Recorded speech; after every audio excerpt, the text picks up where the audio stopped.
Hey everybody, this is Modern Refugee out here making some Christmas decorations today. Part of the reason why people prep is so they can maintain their way of life, and part of that um, helps with your mental state. You know, a lot of people, even though in bad times, in war and whatnot, people still celebrate things like anniversaries, holidays, that kind of thing. And Christmas is one of those things, and you can't have Christmas without decorations. And my mom was always really good at making Christmas decorations out of literally nothing. And one of the things that she would make almost every year were wreaths. And she would make the wreaths out of just stuff that she collected from the woods, basically. Sometimes she would use wire hoops that she had. Sometimes she would use those straw round wreaths, and she would pin things onto it. But a lot of times she would just use grapevines and evergreen plants that she found out in the woods. She would just go out with a basket and a knife, and she would just collect that stuff. And that's what I did here today. Is I collected some grapevines with nothing but my bushcraft knife, and when I needed to cut some stuff, I used my mallet to hit the back of the knife and baton that through whatever it was that I was working on. And the main thing that I want to show you here is the grapevines. Grapevines were kind of the base for most of the homemade wreaths that I remember Mom making. And she would collect pieces anywhere between 4 and 6 feet long. And like the little curly cues and stuff that are on here that grab on, hold the plant vines up, I just leave those. You can always trim them if you want later.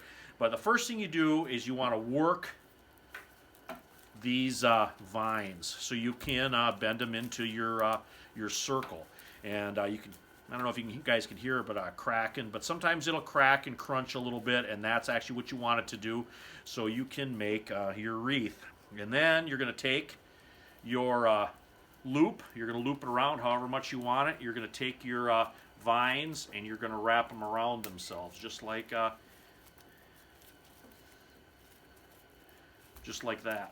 And then you're going to continue the process with more vines. So you'll take another vine, come over to a different area, and broke that one a little bit, but that's all right.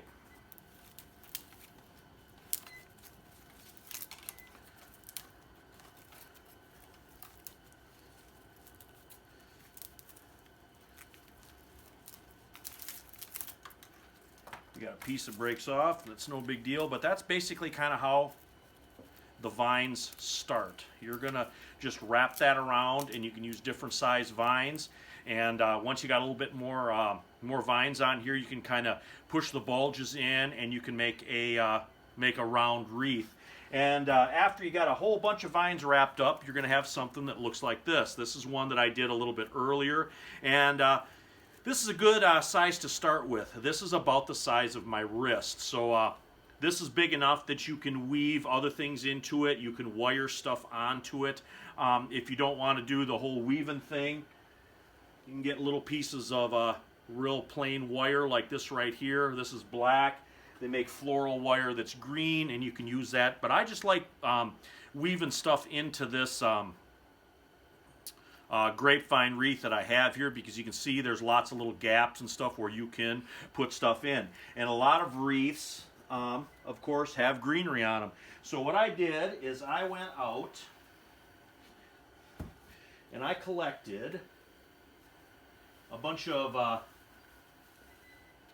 yew from just my bushes in my yard. And you can use any kind of greenery you want. You can use cedar, you can use pine, you can use spruce, whatever you happen to have. Mom, she would actually go out and she would collect either cedar or pine is what she would use. But then you can take that greenery and you can just weave that into those grapevines. See if I can't show you here. Now there's a couple different sides to this greens. You know, the bottom side is lighter on some evergreens than the top. So you kind of want to keep it uniform. You can kind of see here I've got it all pretty much the darker facing up. But you'll just weave that into some of those notches, and then that gives you, see if I can't show you here on another piece. Take my knife here.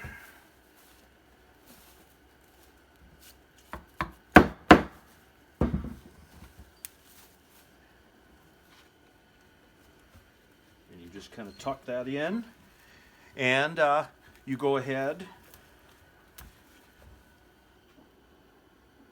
You just tuck it in and you kind of wrap it around and you get something that looks like this. And if you have something that's kind of a tail that sticks out, you can just kind of tuck that all in and you get yourself a fairly decent looking wreath. Then you can just get yourself a bow from the dollar store or whatever, and you can tie a bow on the bottom of it if you want to do that. My mom, she would actually take, she would tie bows, and she would use like old flannel shirts with a plaid pattern on, and she would tie them into bows, and she would just put those on her homemade wreaths.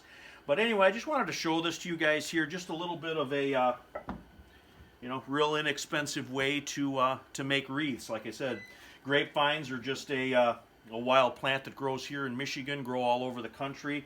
They're a great resource. You can make jelly with them. You can make grape juice with them. You can use the vines to weave baskets. I've done videos on weaving basket out of grapevines, and you can do stuff like making wreaths for the holidays. And there's plenty of evergreens out there. I mean, most people got some type of bushes or evergreen plants in their yard just for decoration purposes. It's just a great way to use some of that stuff that you already got on hand. So even if something bad happens, it's bad times, you can still collect some of this stuff and you can still make yourself some homemade Christmas decorations to celebrate the holidays. But anyway, this is Modern Refugee. I appreciate all my subscribers out there. I hope you guys get a little information, a little entertainment out of my videos here.